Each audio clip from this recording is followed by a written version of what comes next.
Hey, good day, everyone. Welcome to another episode of Reading with Ayo. My name is Ayo Lawrence. Today, I have a great friend with me. She's my Nigerian friend. I call her Nigerian because she knows everything about Nigeria. I'm Nigerian. We talk about Nigerian food and culture. She grew up in Nigeria, so we have a lot of stories that we share. Hey, Sana, how you doing? I'm good. How are you doing today, Ayo? Good to see you. Great. Yeah, good to see you too. Can you want to introduce yourself to the audience? Hi, my name is Sana Manjeshwar. Nice to meet you. Thank you so much for hosting me for this wonderful show. I love your show. You have amazing, amazing tools and tips. Keep it going, my friend. Yeah, Sana, you help people for a living, and I've been having a lot of story talking to a lot of people because of all the stuff that's going on in the world. Some of our kids have not been able to go to school. Some of us have not been able to go to work. Some of us have not been able to see our parents. Yeah. But thank God we're having vaccines and, everything is getting better. So, but one of the things is I've heard a lot of stories of people not being resilient at this time, right? People are just breaking down. I don't want to talk people's stories up here, but there has been a lot of stories that has heartbroken to me, and it's an important topic I wanted to talk about. So, what is resilience? How do people become resilient?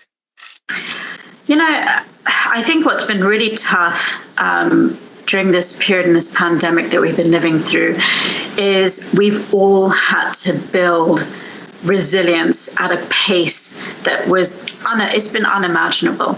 I say, what do we need to do to build resilience? Resilience means the ability to pivot any situation that you're in and being able to overcome it and continue to grow, continue to thrive. And I would say that actually within organizations, especially now, those organizations that survive, those people who get through this, have been able to do so because they have had that resiliency toolbox in place. And so as we're talking about resilience, I can share some tips with you if you like that. I would love that. All right. Well, what I share when people come to me, and so as an ombuds, I help people for a living. And we help people to bring their best self to work, any obstacle that they're facing. And what we do talk about is, what do you have in your resiliency toolbox? So the first thing we talk about is that connection with friends and family. Get the help that you need.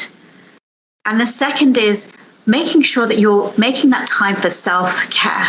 Yeah. And that means, what are you doing for exercise? What are you doing to take that time to breathe? In fact, one of the things I do, and I have my phone right here, is I make sure that I schedule 3 times a day to connect to my car map. And even if it is for 5 minutes, I just connect with it and just focus on breathing. Because sometimes the power of breath alone can help you to get through that situation. And I personally have been through enough in life. A lot of us have been through different things in life. But there are times, in fact, just last week, I had a situation. My mother was in and out of the hospital. I can't see her. She's in Canada. My in-laws are in Bombay, and we can't bring them over because of the lockdown. My sister's in London, my brother's in Pakistan. We have nobody here. And I thought, what do I do? What do I do when I feel as if I have things I have no control over? I can't just hop in a plane and help people. Yeah. So I focused on what I can control. And that is so important. Focusing on your attitude is really going to get you to what you need to do to get over any situation. And so what I focus on is, I may not be able to get my mum. I may not be able to get my parents, in-laws in the plane back from Bombay, but what I can do is I can call them, I can connect with them, I can tell them, you know what, you're not alone, I'm here for you. Yeah. And every morning I'm on that treadmill, that Peloton, I'm running every day, because one thing I can do, control. You have 3 kids under the age of 10, self-care is the best care, because you can't serve from an empty vessel. Yeah, so actually this book, The Gift of Imperfection by Brené Brown, talks a little bit about resilience, and she was talking about, what makes up resilience, right? You have to be resourceful and have good problem-solving skills. They are more likely to seek help. They hold the belief that they can do something that will help them to manage their feelings and to cope. They have social support available to them, and they're connected with others, such as family or friends. the one that stuck out to me was having help, getting help, because everybody always thinks resilient people don't need help. No, you do. So what are some of the resources out there that people can use to get help? Because I think it's so important in the world we live in today. So I think every culture is different, right? Now, in my part, where I grew up pretty much everywhere, in India, Nigeria, Paris, London. The community, the sense of community and reaching out to your friends and family is the first place that people go to. And culturally, actually, it's not considered to be okay to seek help with a therapist or a psychologist. It's considered there's something wrong with you. Whereas in America, people are much more comfortable saying, I need help. I'm okay reaching out to a psychiatrist or to a therapist, just to have someone who's confidential to talk to. Yeah. Having someone just making that first connection, say, I need help, I can't breathe. Can you just help me to walk through this and get through this period of time? That's the first thing that I would say you can do. The second is, if you don't have this app, I highly recommend it. The calm.com app is fantastic. I actually have a meditation app that's called Panic SOS. And I'll tell you, I've actually been in situations where people have come and seen me and I said, you know what? Let's take a moment and do this meditation together.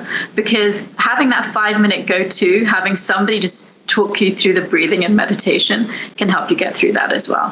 But then again, like I was talking about, just self-care, just make sure that what you're doing is checking in with yourself. And for me, I say connect with the spirit. I'm not a religious person. I'm a very spiritual person. And I connect with the spirit every day. And I just say, please, God, give me the guidance. Tell me what I need to get through this. And we will get through this as long as you have your health. And if you don't have your health, getting everything you need to be able to have the right attitude to get through what you need to in life to be successful. Yeah. That is the only way we're going to get through this together. And we will get through this together. Oh, yes, we will. That's. I got my suya. Yeah, I know, right? I'll actually have to make you some. So one of the things, I know you've shared a lot, and I know when I put on this, I will share some of the resources that people can use to do that you're going to share with me. One of the things that I learned from one book I'm reading right now is called Flow. And Miley, I'm not going to try and pronounce his last name because I'm going to murder it. He said, of all the virtues we can learn, no trait is more useful, more essential for survival, and more likely to improve the quality of life, the ability to transform adversity into enjoyable moments. I really love that quote. I wanted to share that. Hey, and there's something that me and you have been, we've been talking about, and it's about India, right? And what some of the stuff that's going on in India. And we just wanted to talk. I'm let you take the lead on this. So right now, the numbers that we're seeing in the media are not the numbers that are actually on the ground. It's heartbreaking. Look, I spent many years in Bombay growing up, and I think the most heartbreaking fact is that when in America we talk about social distancing, washing your hands, the basic things that we can do, mask up to be able to protect ourselves. How do you tell somebody who's in a slum, there's millions of people living in those slums, how do you tell those people that go wash your hands when there's no clean running water? How do you tell people 6 feet distance when where they live, there may be 20 people living in the radius of 6 feet?